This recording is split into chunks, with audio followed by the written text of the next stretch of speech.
Oleh karena itu kitab ini saya beri judul telah datang zamannya apa yang dikabarkan oleh Rasulullah sallallahu alaihi wasallam. Di antaranya pertama, telah datang zamannya kaum muslimin belajar menuntut ilmu kepada ahli bid'ah. Majelis-majelis ahli bid'ah didatangi oleh kaum muslimin. Mereka duduk di majelis-majelis ahli bid'ah, mengambil ilmu dari mereka yang pada hakikatnya adalah kebodohan. Beliau sallallahu alaihi wasallam pernah bersabda, "Inna min asyratis sa'ah ay yultamasul ilmu 'inda al-asagir." Sesungguhnya sebagian dari tanda-tanda hari kiamat ay yultamasul ilmu 'inda al-asagir. Dicarinya ilmu itu dari orang-orang yang rendah, dari orang-orang yang kecil ilmunya. Al-asagir ditafsirkan oleh yang meriwayatkan hadis yang mulia, yaitu Al-Imam Abdullah bin Mubarak, di antara yang meriwayatkan hadis ini di kitab zuhudnya. Al-asagir yaitu ahlul bid'ah, para ahli bid'ah.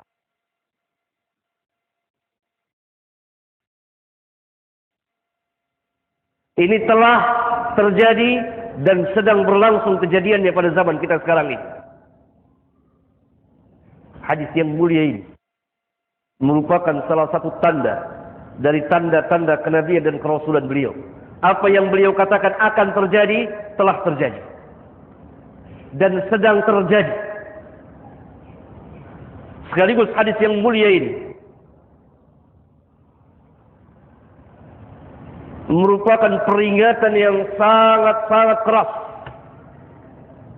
kepada setiap muslim akan bahaya dan kerusakannya bid'ah dan ahli bid'ah pada diri kaum muslimin.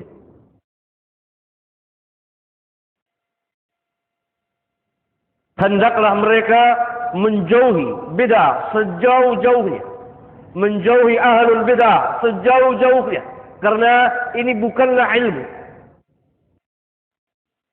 Dan peringatan bagi mereka agar tidak duduk, tidak mendengar perkataan ahlul bid'ah.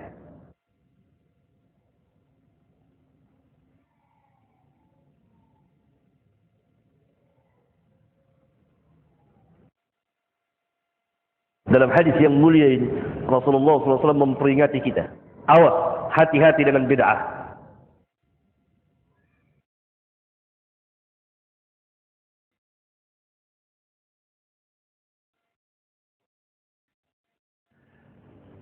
Soal datang pertanyaan dari sebagian kaum muslimin, apakah orang yang melakukan salah satu tanda dari tanda-tanda hari kiamat, dia termasuk orang yang tercela atau bagaimana?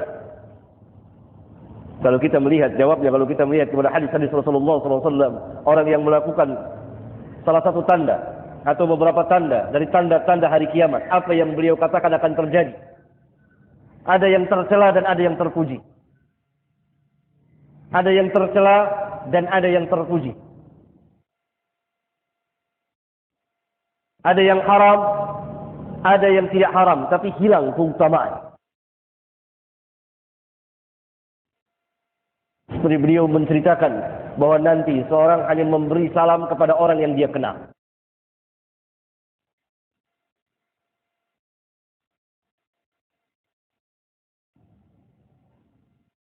Nah, saya hanya memberi salam kepada antum yang saya kenal, itu kepada antum, itu kepada antum.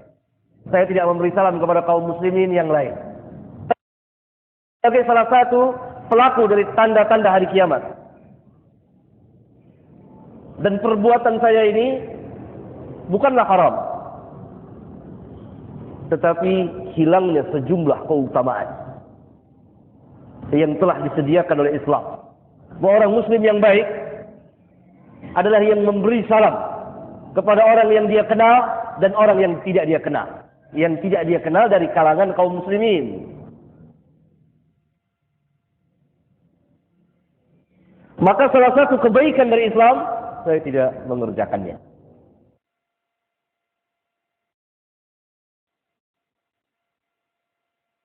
Ya. Dan lain-lain banyak.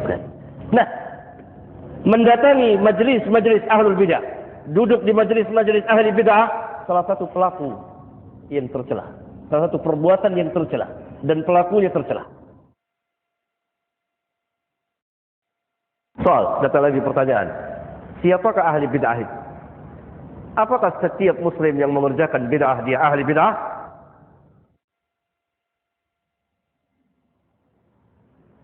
Atau lengkapnya, pertanyaan itu apa bid'ah itu? Apa yang dimaksud dengan bid'ah? Dan siapakah ahli bid'ah? Apakah setiap orang yang mengerjakan bid'ah termasuk ahli bid'ah? Kapan seorang dikatakan sebagai ahli bid'ah?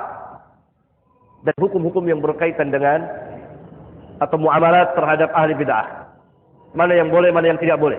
Mana batasan-batasannya. Luaskan. Kita batasi pembicaraan. Apa yang dimaksud dengan bid'ah? Bid'ah dijelaskan langsung oleh Rasulullah SAW artinya. Yang masuk dalam arti secara bahasa dan istilah secara syar'iyyah. Iyyakum wa muhdatsatil umur, fa inna kulla muhdatsatin bid'ah. Fa inna kulla muhdatsatin bid'ah. Awaslah kamu dari urusan atau perkara-perkara yang baru, muhdats. Setiap perkara yang baru bid'ah. Rasulullah SAW langsung menjelaskan arti bid'ah secara syar'iyyah. Beliau melarang kita dari urusan perkara-perkara yang baru dalam hal apa? Dalam hal din, agama, peribadatan kepada Allah. Karena rangkaian dari sabda beliau ini sebelumnya, fa'alaikum bisunnati. Maka bid'ah terbatas dalam urusan din, agama, peribadatan kepada Allah. Tidak urusan duniawiyah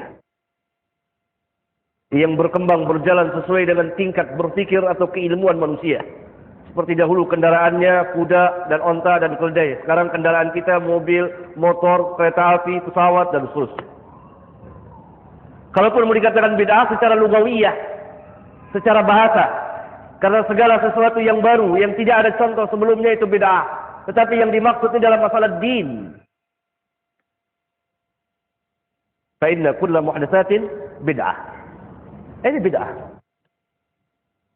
Berarti bid'ah adalah sesuatu yang baru dalam din, agama. Baik itu merupakan keyakinan atau peribadatan, merupakan i'tiqad atau peribadatan yang dimasukkan orang ke dalam agama. Kemudian dijadikan sebagai bagian dari agama.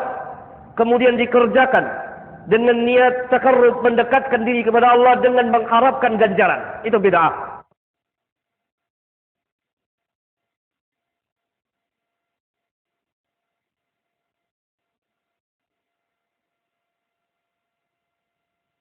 Apa saja yang tidak ada keterangannya dari sunnah Nabi yang mulia sallallahu alaihi wasallam kemudian dimasukkan orang dalam bagian agama, lalu diyakini, kemudian dikerjakan atau diamalkan dengan niat takarrub kepada Allah tabaraka wa taala, dalam rangka taat kepada Allah tabaraka wa taala dengan mengharapkan pahala sekian dan sekian, padahal itu bukan bagian dari agama dan itu perkara yang muhdats, maka itulah bid'ah.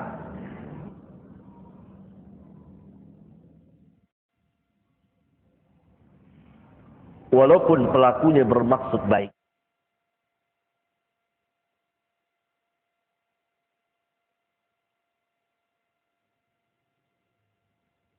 Walaupun pelakunya niat baik dalam rangka taat kepada Allah.